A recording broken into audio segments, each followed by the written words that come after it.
Triple trading company எங்களிடம் பாக்கு மட்டை தயாரிக்கும் மிஷின் கிடைக்கும். அதற்கான ரா மெட்டீரியல்ஸையும் வருடம் முழுதும் நாங்களே சப்ளை செய்து வருகிறோம். நீங்கள் செய்யும் தட்டுகளை நாங்களே எடுத்துக்கொள்கிறோம்.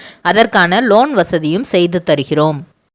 இன்றைக்கி நம்ம பார்க்க போகிற செலிப்ரிட்டி விஜய் டிவியில் டெலிகாஸ்ட் ஆகி ரொம்பவே த்ரில்லிங்காக போயிட்டுருக்க சின்ன மருமகள் சீரியலோட ஹீரோயின் தமிழ் செல்வியை பற்றி தான். இவங்களை பற்றின ஃபுல் டீட்டெயில்ஸ் தெரிஞ்சுக்கிறதுக்கு முன்னாடி சேனலை சப்ஸ்கிரைப் பண்ணாதவங்க மறக்காமல் சப்ஸ்கிரைப் பண்ணிக்கோங்க. அப்போ தான் நாங்கள் போடுற வீடியோஸ் உங்களுக்கு நோட்டிஃபிகேஷனாக வரும். வாங்க வீடியோக்குள்ளே போகலாம். தமிழ் செல்வி இவங்க இந்த சீரியலில் ரொம்பவே ஃபஸ்ட்டு ஸ்டார்டிங்கில் பார்க்குறதுக்கு ரொம்ப சின்ன பொண்ணு மாதிரி இருந்தாங்க. சின்ன பொண்ணு தான், ஒரு +2 படிக்கிற பொண்ணுக்கு எக்ஸாம் கூட எழுத விடாமல் அது திருமணம் அப்படிங்கிறத அரேஞ்ச் பண்ணுவாங்க. அந்த டைமில் ஹீரோ நான் தான் கல்யாணம் பண்ணுவேன் அப்படின்னு பிடிவாதம் பிடிச்சி இவங்களுக்கு விருப்பமே இல்லைனாலும் சேது இவங்களை திருமணம் பண்ணுவாங்க. அது அந்த டைமில் இவங்க போலீஸும் கம்ப்ளைண்ட்டும் ஆகும். இவங்களுக்கு இன்னும் அந்த 18 ஏஜ் ஆகலை அப்படின்னு. கரெக்டாக இவங்களுக்கு பர்த்டே ஸ்டார்ட் ஆகிற அன்னைக்கே மேரேஜை வச்சுருப்பாங்க. எக்ஸாம்லாம் எழுத விடாமல் பண்ணிடுவாங்க. இவங்க நல்லா படிக்கிற பொண்ணு, டாக்டர் ஆகணும் அப்படிங்கிற ஆம்பிஷனோட படிச்சிட்டு இருக்க பொண்ணு இப்படி திடீர்னு திருமணம் ஆகுது அப்படிங்கிற ஒரு கோவத்தில் ஹீரோவோட பேசவும் மாட்டாங்க. அதுக்கப்புறம் ஹீரோவை பற்றின இதெல்லாம் புரிஞ்சுக்கிட்டு ஹீரோவோட நல்லா பழக ஆரம்பிச்சிருவாங்க. மனசில் ஆசையும் வளர்த்துக்கிற ஆரம்பிச்சிருவாங்க. 2 பேரோட கெமிஸ்ட்ரியும் நல்லா போயிட்டுருக்கும். அப்போ படிக்கிறதுக்கான வாய்ப்பு ஏற்படுத்தி கொடுக்கணும்னு ஹீரோ ஆசைப்பட்டு எப்படியாவது +2 முடிக்க வைக்கணும்னு இது பண்ணுவாங்க. ஸோ அவங்களோட ஆட்சியோட ஹெல்ப்போட +2 எக்ஸாம் எழுதுனா பார்த்தா 600க்கு 600 இந்த மேடம் எடுத்துருவாங்க. அப்படிங்கிற மாதிரி ஒரு கதையை வேறு லெவலாக கொண்டு போயிட்டு இருந்தாங்க. அதுக்கப்புறம் பாதியில் வேறு மாதிரியான சீக்வன்ஸ் போச்சு. சேது அவங்க அத்தை பொண்ணு தப்பாக நடந்துக்கிற மாதிரி, அந்த பொண்ணோட திருமணம் நடக்கிற மாதிரி. இப்போது ஹீரோயின் அந்த திருமணத்தை டோட்டலாக அப்படின்னு தடுத்து நிறுத்தி என்ன அந்த இடத்துல நடந்துச்சு, அன்னைக்கு என்ன நடந்துச்சுங்கிறத அவங்க அப்பாவுக்கு டோட்டலாக எக்ஸ்பிளைன் பண்ணுற மாதிரியான கதை. திரும்பவும் ஹீரோயின்ஸ் சேர்ந்துருவாங்க. ஸோ இவ்வளோ அப்படி ஒரு ஃபென்டாஸ்டிக்காக நடித்த தமிழ் செல்வியோட உண்மையான பெயர் ஸ்வேதா. இவங்க சென்னை பொண்ணு தான். 2002ஆம் ஆண்டு நவம்பர் மாதம் 10ஆம் தேதி இவங்க பிறந்திருக்கிறாங்க. இவங்க தன்னோட பள்ளி படிப்பை சென்னையில் இருக்கிற ஒரு மெட்ரிக் ஸ்கூலில் தான் படிச்சிருக்காங்க. ஸோ 9th படிக்கும்போதே அவங்களுக்கு நிறைய அந்த லவ் ப்ரொப்போசல்லாம் வந்திருக்கு. ஒரு பையன் நீ என்ன தான் லவ் பண்ணியே ஆகணும் அந்த மாதிரியெல்லாம் மிரட்டிலாம் இது பண்ணியிருக்கான். ஆனால் அவங்க எதுக்குமே கலங்கலை. எதுவாக இருந்தாலுமே தன்னோட அம்மா கிட்ட எப்போவுமே அம்மா இந்த மாதிரி அப்படிங்கிற மாதிரி சொன்னால் அவங்க அம்மா அதை எப்போவுமே தீர்த்து வச்சுருவாங்களாம். ஏன்னா அவங்க அம்மா ஒரு சிங்கிள் மதர். அவங்க அப்பா இருக்காங்க, ஆனால் சின்ன வயசுலேயே அவங்க இவங்களை விட்டுட்டு போயிட்டாங்க. ஸோ +1 படிக்கும்போது 9th படிக்கும்போது இது ரொம்ப சின்னதாக தான் இருந்துச்சு. +1 படிக்கும்போது ஒரு பையன் நீ அவங்க 2 பேரை போட்டு எனக்கு மட்டும்தான் அப்படின்னு ஸ்கூல் போர்டில் எழுதி வச்சுருக்காங்க. ஸோ இது பெரிய ஒரு இஷ்யூவாக மாறிச்சு. கிட்டத்தட்ட அந்த பையன் நீ என்ன இது பண்ணல, லவ் பண்ணல, இது பண்ணலன்னா நான் சூசைட் பண்ணி செத்து போயிடுவேன், அதுக்கப்புறம் நீ ஜெயிலுக்கு போக வேண்டிய சூழ்நிலை வரும் அப்படி இப்படின்னு மிரட்டினான். ஸோ +1 படிக்கிற பொண்ணுக்கு என்ன பண்ணுறதுனே தெரியலை. ஃபஸ்ட்டு அவங்க அம்மா கிட்ட போய் சொல்கிறாங்க. அவங்க அம்மா இதை நம்ம பிரின்சிபல்கிட்ட கம்ப்ளைண்ட் பண்ணிடலாம்ப்பா அப்படின்னு சொல்லிட்டு பிரின்சிபல்கிட்ட கம்ப்ளைண்ட் பண்ணுறாங்க. அப்போது அந்த பையன் நீ என்னை லவ் பண்ணலைன்னா நான் உன் தம்பிக்கும் நான் டார்ச்சர் கொடுப்பேன், உன் தம்பியை நான் படிக்க விட மாட்டேன். ஏன்னா இவங்களுக்கு ஒரு தம்பி இருக்குது, அந்த தம்பியை அந்த ஸ்கூலில் தான் படிக்கிறான், ஸோ அவனை படிக்க விட மாட்டேன் அப்படின்லாம் சொல்லும்போது இவங்களுக்கு என்ன பண்ணுறதுனே தெரியலையா. அதுக்கப்புறம் பிரின்சிபல்கிட்டே போய் இந்த மாதிரிலாம் சொல்கிறாங்க அப்படின்னு சொல்லும்போது பிரின்சிபல் அந்த ஸ்கூலை விட்டே அந்த பையனை டிஸ்மிஸ் பண்ணிருச்சான்.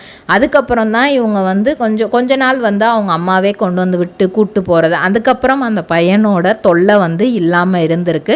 இவங்களும் ரொம்பவே நல்லா படிச்சிருக்காங்க. அப்படி படிச்சுட்டு இருக்கும்போது தான் இவங்களுக்கு தமிழும் சரஸ்வதியும் அப்படிங்கிற ஒரு சீரியலில் ஹீரோயினோட சிஸ்டராக நடிக்கிறதுக்கான வாய்ப்பு கிடைக்கிது. ஸோ அந்த இதில் நடிக்கிறாங்க. அந்த வாய்ப்பு உங்களுக்கு எப்படி கிடைக்கிது அப்படின்னா 2020 டிக்டாக் அந்த ஃபுல்லாக டிக்டாக் மயமாக இருந்த சமயம் டிக்டாக்ல நல்லா ஃபேமஸ் ஆயிட்டாங்க, நிறைய ஃபாலோவர்ஸ். ஸோ அந்த ஃபாலோவர்ஸை வச்சு தான் இவங்களுக்கு அந்த வாய்ப்பு கிடைக்கிது. இவங்க அதுக்கு முன்னாடி NRFM vlogs அப்படின்னு சொல்லிட்டு அந்த டிக்டாக்கோடைய சேர்ந்து இருந்தது. அதில் வந்து அந்த என்ஆர்எஃப்எம் பாய்ஸோடு சேர்ந்து வந்து நிறையா வந்து விளாக்ஸ் மாதிரி போடுவாங்க, நிறையா ரீல்ஸ் இதெல்லாம் போட்டுட்டு இருந்தாங்க. எப்போவுமே வந்து இவங்களுக்கு வந்து நான்வெஜ் சாப்பிட்றதுக்கு பிடிக்குமா, ஆனால் நான்வெஜ் க்ளீன் பண்ணுறதையோ இது பண்ணுறதையோ பார்த்தாலாம் வந்து சுத்தமாக பிடிக்கவே பிடிக்காது. இதெல்லாம் நமக்கு சாப்பிடணுமா அப்படின்னு தோணுமா, அதே அதை செஞ்சு வச்சதுக்கப்புறம் சரி இதை சாப்பிடாம வேறு எதாவது சாப்பிட்றது அப்படின்னு தோணுமா, அந்த அளவுக்கு வந்து ரொம்ப இதாக இருந்திருக்கிறாங்க. ஸோ அதுக்கப்புறம் வந்து இவங்க லாக்டவுன் பேட்ச்சு அப்படிங்கிறதுனால வந்து அந்த டைமில் ஸ்கூல் படித்ததும் சரி ரொம்பவே ஈஸியாக போயிடுச்சான். அவங்க அம்மா வந்து இந்த மாதிரி வாய்ப்பு கிடைக்கும்போது, சீரியல் வாய்ப்பெல்லாம் கிடைக்கும்போது அவங்க சொன்னது வந்து நீ படித்து ஒரு டிகிரி வாங்கிடு, அது போதும் எனக்கு, மற்றபடி எனக்கு வேறு எதுவுமே தேவையில்லை அப்படின்ட்டு. இப்போது அந்த லாக்டவுன் டைமில் தான் வந்து அவங்க செமஸ்டர் எல்லாம் அவங்க வந்து கிளியர் பண்ணியிருக்காங்க. லாக்டவுன் பேட்சாக இருந்தனால ஒவ்வொரு டைமே அவங்க வந்து யோசிக்கிறது வந்து இதுதான் யோசிப்பாங்களாம். அந்த ஃபஸ்ட் இயர்லேயே லாக்டவுன்னால தான் ஏதாச்சும், அதுக்கப்புறம் இப்போது கால் ஷீட்டுக்கு ஏற்றாப்புல வந்து காலேஜுக்கு போயிட்டு வந்துட்டு தான் இருக்கிறாங்க. இப்போது 2 இயர்ஸாக வந்து ஆதி அப்படிங்கிற ஒரு பையனை வந்து லவ் பண்ணிகிட்ருக்காங்க. அது வீட்டுக்கும் வந்து தெரியும். கூடிய சீக்கிரமே வந்து 2 பேருக்கும் திருமணம் ஆக போகுது. அதாவது டிகிரி முடித்ததுக்கப்புறம், இந்த டிகிரி எல்லாம் இப்போ தான் வந்து அவங்க முடிச்சிருக்காங்க. ஸோ இதுக்கப்புறம் ஹையர் ஸ்டடீஸ் பண்ணுற ஐடியா இல்லை. ஃபுல் அண்ட் ஃபுல் வந்து சீரியல்ஸ் இதுக்குள்ளே நம்ம அச்சீவ் பண்ணணும். இதுக்கப்புறம் சினிமாக்குள்ளே போகணும். ஏன்னா சூர்யா, சிவகார்த்திகேயன்லாம் இவங்களுக்கு ரொம்ப பிடிக்குமா, அவங்க எல்லாரோடையெல்லாம் நம்ம நடிக்கணும் அப்படிங்கிற ஒரு ஆசை இருந்திருக்கு. ஸோ இப்படி போயிட்டு தமிழும் சரஸ்வதியும்ல சின்ன ரோலு தான். அதுக்கப்புறம் கோலி சோடா சீசன் 2ஓட வெப் சீரிஸ் ஒன்று வந்துச்சு. ஸோ அந்த வெப் சீரிஸில் இவங்க ஹீரோயினாக நடிச்சிருப்பாங்க. அந்த இதில் மக்கள் மத்தியில் ரொம்பவே ஃபேமஸ் ஆயிட்டாங்க. சின்ன மருமகள் அப்போ தான் வந்த டைம். ஆனால் இந்த வெப் சீரிஸ் வந்து நல்லா இவங்களை வந்து இவங்களோட கேரக்டர் அதில் வந்து ஏன்னா ஹீரோயின் போட்டிருந்தாங்களா, ஸோ அது அவங்களோட கேரக்டர் மக்கள் மத்தியில் நல்லா ரீச் ஆயிடுச்சு. அந்த பொண்ணு தான் இந்த பொண்ணு அப்படிங்கிற மாதிரியான, சின்ன மருமகளில் நடிக்கிற பொண்ணு தான் அந்த பொண்ணு அப்படிங்கிறத விட அந்த கோலி சோடாவில் நடித்த பொண்ணு தான் இந்த பொண்ணு அப்படிங்கிற அளவுக்கு பேச ஆரம்பிச்சிட்டாங்க. அந்த சமயத்தில் தான் வந்து விஜய் டிவியில் இவங்களுக்கு ஃபைண்ட் ஆஃப் த இயர் அப்படிங்கிற அவார்டும் கிடைக்கிது. ஏன்னா விஜய் டிவி எடுத்த வெப் சீரிஸ் தான் வந்து கோலி சோடா 2. ஸோ அதில் நல்லா நடிக்க வச்சுருக்காங்க. ரீசெண்டாக rising star of the year அப்படிங்கிற ஒரு அவார்டு கொடுக்குற ஃபங்க்ஷனில் தான் இவங்க தன்னோட லவ்வரையே வந்து வெளியே, அவங்களோட பேரையே வெளியே சொல்லியிருக்காங்க. ஏன்னா இவங்க போடுற ரீல்ஸ்லையா இருக்கட்டும், போஸ்ட்லையா இருக்கட்டும், அவங்களோட ஃபேஸை மறைச்சி தான் போடுவாங்க. யாரும் பார்க்கக்கூடாது, யாருக்கும் பெருசாக வந்து இது யாருன்னு தெரிஞ்சிடக்கூடாது அப்படிங்கிற மாதிரி தான் இது பண்ணியிருப்பாங்க. ஸோ வந்து அந்த அவார்ட் ஃபங்க்ஷனில் அவங்களோட பேர் வந்து ஆதி அப்படிங்கிறத வந்து அவங்க சொல்லியிருப்பாங்க. ஸோ இன்னும் நிறைய சீரியல்ஸ் வந்து இவங்க நடிக்கணும், நிறைய ரீச்சுக்கு போகணும். ஏன்னா ஸ்கூல் படிக்கிற டைம்லேயே வந்து இந்த லவ் ஹராஸ்மெண்ட் அப்படிங்கிறது வந்து இவங்களுக்கு நிறையா நடந்துருச்சு. ஸோ இதுக்கப்புறம் ஏன்னா எனக்கு வந்து கல்யாணம் அப்படிங்கிறதுல வந்து பெருசாக இன்ட்ரெஸ்ட் கிடையாது. எனக்கு வந்து எங்கள் அம்மாவை நல்லா பார்த்துக்கணும்.